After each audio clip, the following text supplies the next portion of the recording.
దేవుని దానికి పోతే దయ్యమై పట్టినట్టు చేస్తే అందరూ ఊకుంటారు కావచ్చు. తెలుగోళ్ళు మాత్రం అస్సలు ఊకోరు.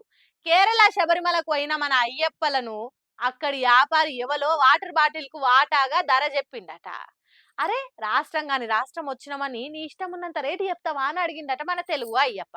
దానికి ఆ కేరళ వ్యాపారికి నెత్తిల పురుగు తిరిగిందో లేకుంటే వానికి లెక్కలేనంత తిక్కున్నదో తెలవదు గాని గాజు సీసాతోని మన తెలుగు అయ్యప్ప నెత్తి మీద కొట్టిండట. అంతేగాదు ఇరుముడితోనున్న అయ్యప్ప మెడలున్న మాలను తెంపిండట. వాడు అయ్యప్ప భక్తుడో గాదో అసలు దేవుళ్ళంటే నమ్మకం లేనోడో తెలవదు గాని స్థాన బలం చూసుకొని బల్పెక్కిన బద్మాష్ గాని తిరగజేసిండట. కానీ మనోళ్ళు ఊరుకుంటారా? హైదరాబాద్ నుంచి ఆంధ్ర నుంచి పోయిన మన తెలుగు స్వాములంతా ఒక్కటై ఆ వ్యాపారి మీద ఫైటింగ్‌కు దిగిండ్రట. పెద్ద లొల్లి చేసిండ్రట.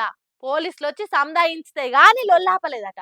మన స్వామిని కొట్టిన వ్యాపారిగాడు నోరు మూసుకునేటట్టు చేసిండట. మరి లేకుంటే ఏంది? బయటి రాష్ట్రాల నుంచి మన స్వాములు అక్కడికి పోకుంటే ఆ వ్యాపారులకు లాభం ఎక్కడిది? మనోళ్ళకి అయ్యప్ప మీద ఉన్న భక్తిని వాడుకొని బాగుపడి 4 రూపాయలు సంపాదించే వ్యాపారులకే గంత రుబాబుంటే మనోళ్ళకి ఎంతుండాలే?